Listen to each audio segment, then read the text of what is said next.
कधी विचार केलाय का की हजारो वर्षांपूर्वीचं ज्ञान आजच्या सोशल मीडियाच्या स्ट्रेसला आणि करिअरच्या चिंतेला उत्तर देऊ शकतं?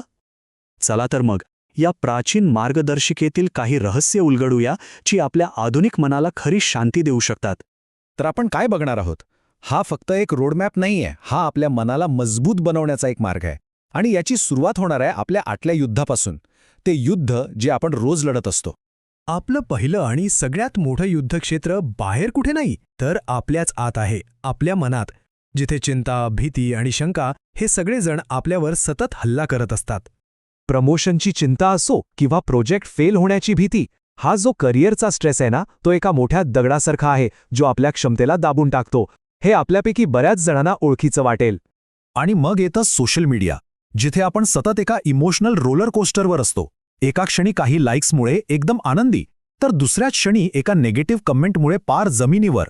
असं वाटतं की जणू काही आपलं मूल्यच दुसरे ठरवत आहेत. आणि यामुळे आतून एक पोकळी निर्माण होते. आपल्या आयुष्यातल्या सगळ्यात महत्त्वाच्या गोष्टी, आपली नाती, आपली सुरक्षा, आपली माणसं, हे सगळं गमावण्याची भीती आपल्याला एका अशा जाळ्यात अडकवते जिथून सुटकाच नाही असं वाटतं. हा एक असा ताण आहे जो आपल्या सगळ्यांनाच कधी ना कधी जाणवतो. आणि जेव्हा असं वाटतं की आता सगळे रस्ते बंद झाले आहेत, तेव्हा आपल्या आतूनही अर्जुनासारखाच एक आवाज येतो, मला मार्ग दाखवा. बघा, हजारो वर्ष उलटली पण माणसाची ही हतबलता आजही तशीच आहे. बरं, मग या सगळ्या गोंधळावर कृष्णाचं पहिलं उत्तर काय आहे? आणि ते उत्तर अक्षरशः थक्क करणार आहे. कृष्ण म्हणतो की ज्या समस्यांमुळे एवढा त्रास होतोय ना, त्या समस्या म्हणजे आपण नाहीच. कल्पना करा की आपलं आयुष्य म्हणजे एक खवळलेलं समुद्र आहे.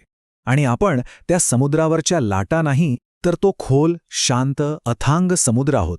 आपली नोकरी, आपली नाती, आपल्या भावना, या सगळ्या वरवरच्या लाटा आहेत. त्या येतात आणि जातात.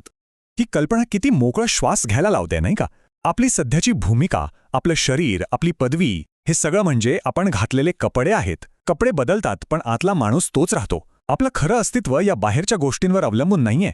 मग एक मोठा प्रश्न उभा राहतो, जर सगळंच बदलणारं आहे, तात्पुरतं आहे, तर मग आपण या अशा गोष्टींना इतकं घट्ट का धरून बसतो? आपलं सुख अशा गोष्टींमध्ये का शोधतो ज्या कायम आपल्यासोबत राहणार नाहीत? मग या गोंधळात दिशा कशी सापडणार? त्यासाठी एक ध्रुवतारा हवा, जो आपल्याला योग्य मार्ग दाखवेल. आणि तो तारा म्हणजे आपलं कर्तव्य, आपला धर्म. आता धर्म हा शब्द ऐकून गोंधळून जायची गरज नाही. याचा अर्थ पूजापाठ नाहीये. याचा सरळ अर्थ आहे आपला खरा उद्देश. जर आपण एक सॉफ्टवेअर इंजिनियर असू तर आपला धर्म आहे एक उत्तम कोड लिहिणे. पालक असू तर मुलांचं संगोपन करणे. हीच आपली योग्य कृती आहे. इथे बघा, एक विद्यार्थी, एक पालक, एक कलाकार. प्रत्येकाची भूमिका वेगळी आहे, पण प्रत्येकाचा एक स्पष्ट उद्देश आहे. आपलं कर्तव्य प्रामाणिकपणे पूर्ण केल्यानेच आयुष्याला खरा अर्थ मिळतो. जेव्हा अर्जुन युद्धाच्या मैदानावरून पळून जायचा विचार करत होता, तेव्हा कृष्णाने त्याला आठवण करून दिली की एक योद्धा म्हणून लढणं हेच त्याचं कर्तव्य आहे. जेव्हा आपण आपल्या जबाबदाऱ्यांपासून पळ काढतो, तेव्हा आपण फक्त आपलं कामच नाही तर आपला आत्मविश्वासही गमावून बसतो. ठीक आहे, कर्तव्य तर कळालं, पण निकालाच्या तणावाचं काय? अपयशाच्या भीतीचं काय? या ओझ्याखाली न दबता काम करायचं तरी कसं? गीतेतील ही कदाचित सगळ्यात शक्तिशाली शिकवण आहे. आपलं काम फक्त बाण सोडण्यावर लक्ष केंद्रित करणं आहे, तो लक्ष्यावर लागेल की नाही यावर नाही.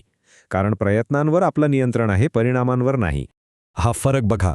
डावीकडे फक्त आपल्या नियंत्रणात असलेल्या गोष्टीवर लक्ष आहे, म्हणजे रोपाला पाणी घालणे. यामुळे समाधान मिळतं. पण उजवीकडे हवामानाची चिंता आहे, जे आपल्या नियंत्रणात नाही, आणि हे आपल्याला फक्त हतबल बनवतं. निवड आपली आहे. आणि जेव्हा आपण हे सगळं एकत्र आणतो तेव्हा आपल्याला अंतिम ध्येय मिळतं. एक अविचल मन. एक असं मन जे कोणत्याही वादळात स्थिर राहतं, डगमगत नाही.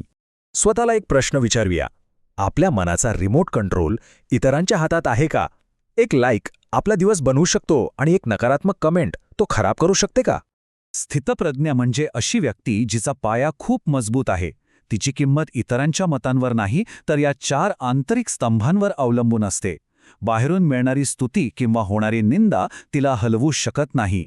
विचार करा की आपलं मन एक शांत सरोवर आहे आणि राग म्हणजे त्या सरोवरात फेकलेला दगड, जो सगळं काही गढूळ करून टाकतो.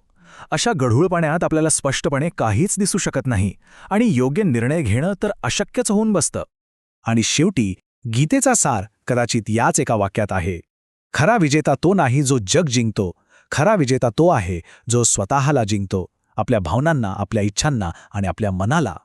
हे ज्ञान फक्त ऐकण्यासाठी नाही तर आचरणात आणण्यासाठी आहे. तर मग आज या मार्गदर्शिकेतील कोणती एक शिकवण वापरून आपण उद्या आपल्या आतलं एक युद्ध लढणार आहोत?